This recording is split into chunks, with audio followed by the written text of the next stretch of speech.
نحمده ونصلي ونسلم على رسوله الكريم اما بعد فاعوذ بالله السميع العليم من الشیطان الرجیم بسم اللہ الرحمن الرحیم۔ اللہ تبارک و تعالی نے اسلام کے دین کو ایک مستقل مزاج کی صورت میں اتارا ہے۔ یہی وجہ ہے گرمی ہو، سردی ہو، سفر ہو، حضر ہو، خوشی ہو، غمی ہو، بندہ چھوٹا ہو، بڑا ہو، امیر ہو، غریب ہو، دیس ہو، پردیس ہو، اس کو 5 نمازیں ہی ادا کرنی پڑتی ہیں۔ یہی وجہ ہے کہ رمضان المبارک کے روزے ہر بندے نے رکھنے ہیں، سوائے اس بندے کے جس کو اللہ تعالیٰ نے عذر کی وجہ سے چھٹی دے دی، وہ مستقل بیمار ہے۔ اگر وہ عارضی بیمار ہے، عارضی سفر پہ ہے، تو بعد میں پھر وہ روزے رکھے گا، یعنی کہ ان کی چھٹی نہیں ہے۔ اسی طرح بہت سارے دیگر جو اسلام کے معاملات ہیں ان میں چھٹی نہیں ہے۔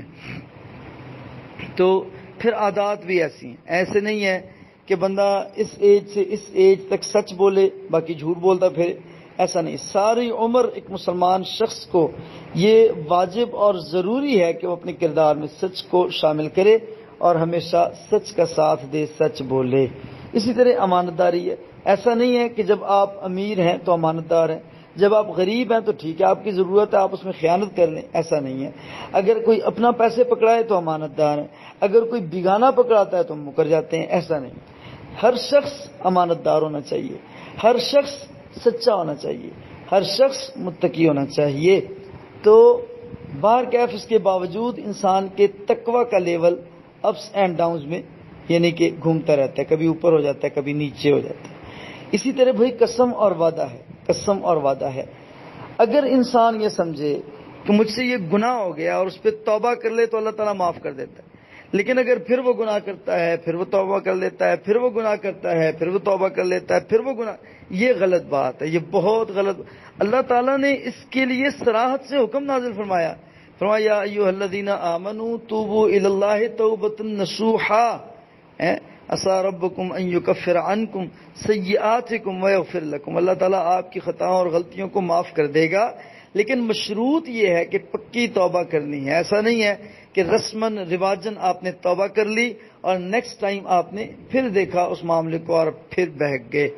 تو لہٰذا میرے برادر، میں آپ سے یہ گزارش کرتا ہوں، ایک تو اپنا پیمانہ مقرر کریں، پیمانہ، کرائٹیریا، معیار زندگی کا مقرر کریں۔ بلا وجہ قسمیں کھانا چھوڑ دیں، بلا وجہ وعدے کرنا چھوڑ دیں کہ میں نے ایک درس سنا اور میں اس میں وعدہ کر لیتا ہوں کہ جی انشاءاللہ آج کے بعد ہر مہینے 10,000 روپیہ میں مسجد کو دوں گا، مدرسے کو دوں گا، اور میری کل آمدنی 20,000 ہے۔ بھائی میں نہیں افورڈ کر پاتا 10,000 ہر مہینے، میں کیسے وعدہ کر رہا ہوں؟ وعدہ تو وہ ہوتا ہے جو بندے کی گرپ اور دسترس میں ہوتا ہے، جو بندہ کر سکتا ہے۔ تو جو کر نہیں سکتا اس کا وعدہ کیسا؟ اس کا وعدہ کرنا ہی نہیں چاہیے۔ اسی طرح جب مجھے پتا ہے میں اس بات پہ وعدے پہ پورا اتر سکتا ہوں، پھر بندہ وہ وعدہ کرے، وگرنہ وہ وعدہ نہ کرے۔ ہاں، ایک بندہ نیک نیتی سے یہ وعدہ کرتا ہے کہ آج کے بعد کوئی نماز نہیں چھوڑوں گا، اور پھر وہ نماز چھوڑ دیتا ہے، پھر دوبارہ پھر نماز چھوڑ دیتا ہے، تو ایسے بندے کو چاہیے کہ وہ نوافل کی کثرت کرے، وہ سنتیں کثرت سے مکمل پڑھے، وہ مسجد میں جانے کے 2 نفل پڑھے، وہ وضو کے 2 نفل پڑھے، وہ سنتیں پڑھے، وہ نوافل ادا کرے، وہ اللہ تعالیٰ سے کثرت سے دعائیں کرے، تو اس وجہ سے اللہ تعالیٰ اس کو توفیق دے دے گا کہ وہ نمازی بن جائے گا۔ اللہ کے نبی صلی اللہ علیہ وسلم کی ایک حدیث ہے، حدیث کی سند میں مقال ہے۔ مقال اس حوالے سے ہے کہ اس پہ جو بشارت ہے تو اس کے بارے میں کلام ہے۔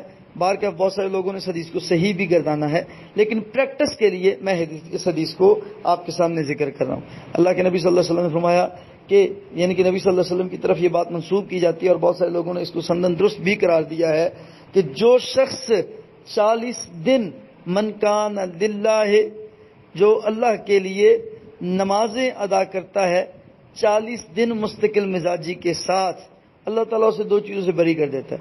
بارکیف میں وہ برات کی چیزیں، ایک نفاق ہے اور دوسرا جو ہے وہ جہنم کی آگ ہے۔ بارکیف اس میں اصل جو ٹارگٹ ہے وہ 40 دن کی نماز با جماعت ہے تکبیر اولیٰ کے ساتھ۔